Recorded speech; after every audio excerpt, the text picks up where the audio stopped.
narito na naman tayo para sa isang napaka-sweet at nakakakilig na love story nila Kalingap Edu at Ate Viancy. Tulad mo ay aking makilala.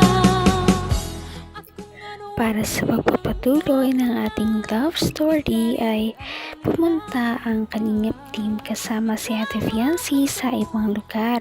Sila ay magbabakasyon muna ng panandalian at nakakatuwa dahil ang buong Kalingap team at ang lahat ng Kalingap Angels ay kasama noong panahon na yon, kaya paniguradong mag-e-enjoy talaga silang lahat. At si Ate Viancy nga ay talagang nag-e-enjoy na dahil halos hindi na niya makausap si Kalingap Edu dahil busy daw siya sa pakikipag-bonding sa kanyang mga kapwa Angels. Kaya nakakatuwa dahil minsan lamang makapag-enjoy si Ate Viancy at sa mga ganitong okasyon lamang talaga siya nakakapagliwaliw. Dahil doon ay medyo nalungkot si Kalingap Edu. Hindi mo alam, di ako nakatulog magdamag. Ay. Pero buti na lang, buti na lang nakatsyempo ako ngayon. Kanina napaka-busy mo. Uy, ano ba? Dito ka naman sa akin eh. Sa akin ka naman focus kahit ngayon lang. Hayaan mo na muna yung mga angels na yan. Marami pa kayong oras. Mamaya, ako, kundi lang. Naano lang ako. Mahanap lang ako ng tiyempo. Makasingit.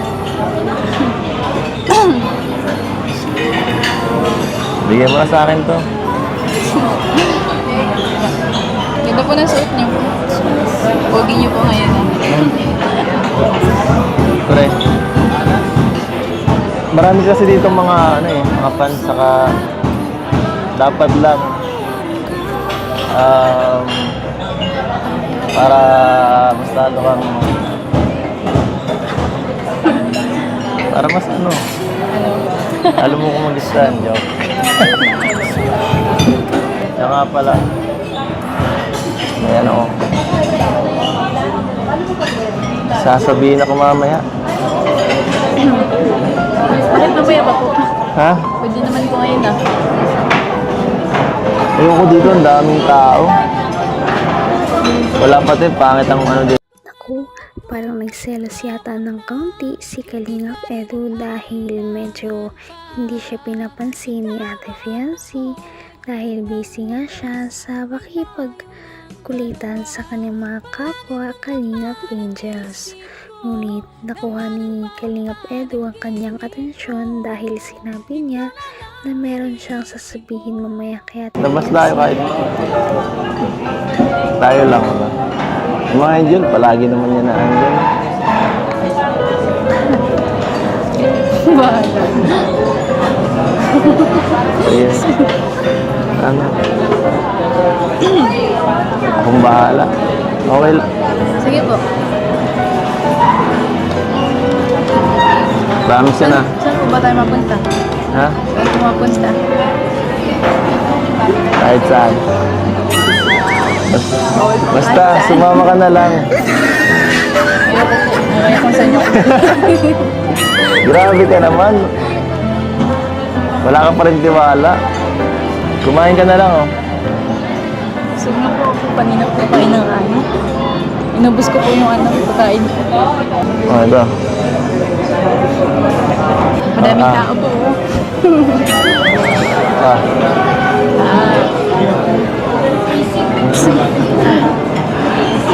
Ay, grabe. Pa-picture tayo? Okay, picture na. Grabe, ang laki parang Buhay pa siya. upo ka. Picture tayo. Pero ka una. Dito ka. Turuan ka na. Sabi tayo. Dito na lang ako. Saka sa kabila. Okay na ako.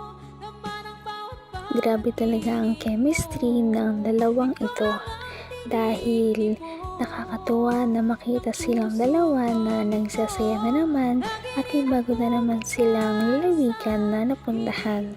Ngayon nga ay nasa Baguio sila. First time na makarating ni Ate Viancy dito, kaya Sobrang memorable talaga ng memories nila na ito.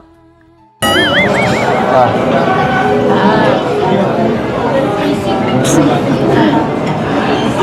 Ay, grabe. Picture tayo? Ito, picture na. Grabe, ang laki parang Buhay pa siya. upo ka, picture tayo. Ano pa una? Dito ka, dito ka. Ikaw mo. Sabi tayo ha. Dito na lang ako, dito lang. Saka sa kabila. Okay na ako dito. Grabe naman. Good doggy. Diyan ka lang ha. Baby lang yan. Tapos. Grabe, napakalaki.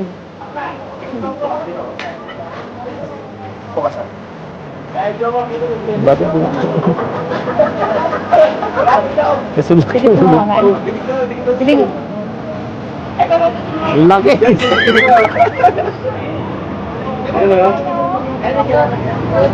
Ito tayo. Saan?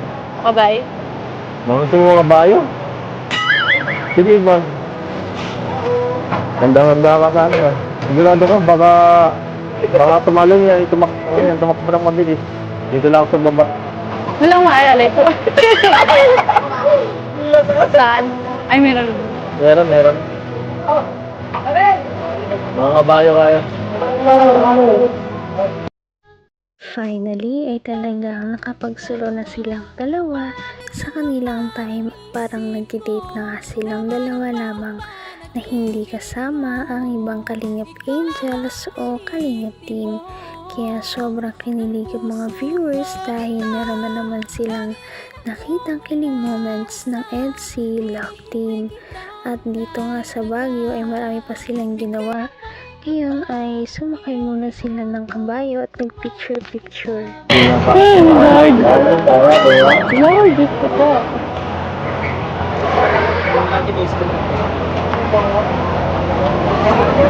Dito na lang ako sa likod. Sige lang kumamit ka. Sorry lang. Kumamita. Joke lang.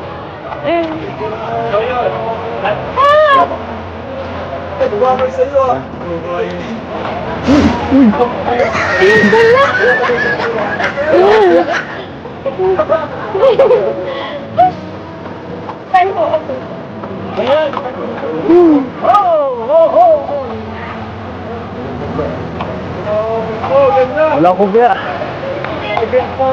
Okay. Huwag niyo po patakboy na.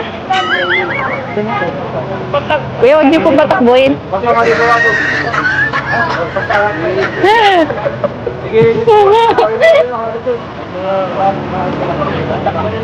Hindi. Ba't mas malaki yung kabayo mo?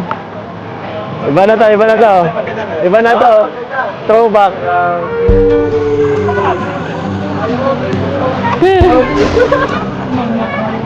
Magaan mo lang ako. Kuya, lakad lang po.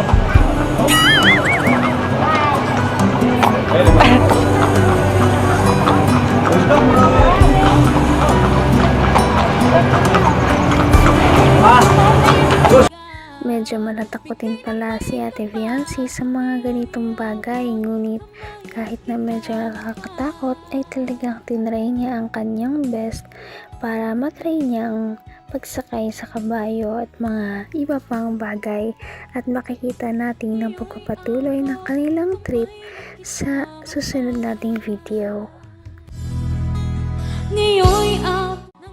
Napaka-sweet talaga nila at napakabait ng tambalang ito, kaya maraming sumusuporta. Kaya naman, sana ipatuloy natin silang suportahan at mahalin si Viancy, si Kalingap Edu at ang Kalingap Team. Yun lamang at maraming salamat sa panonood.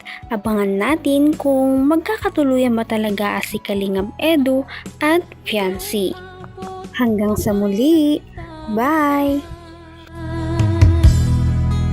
Ngayon'y abot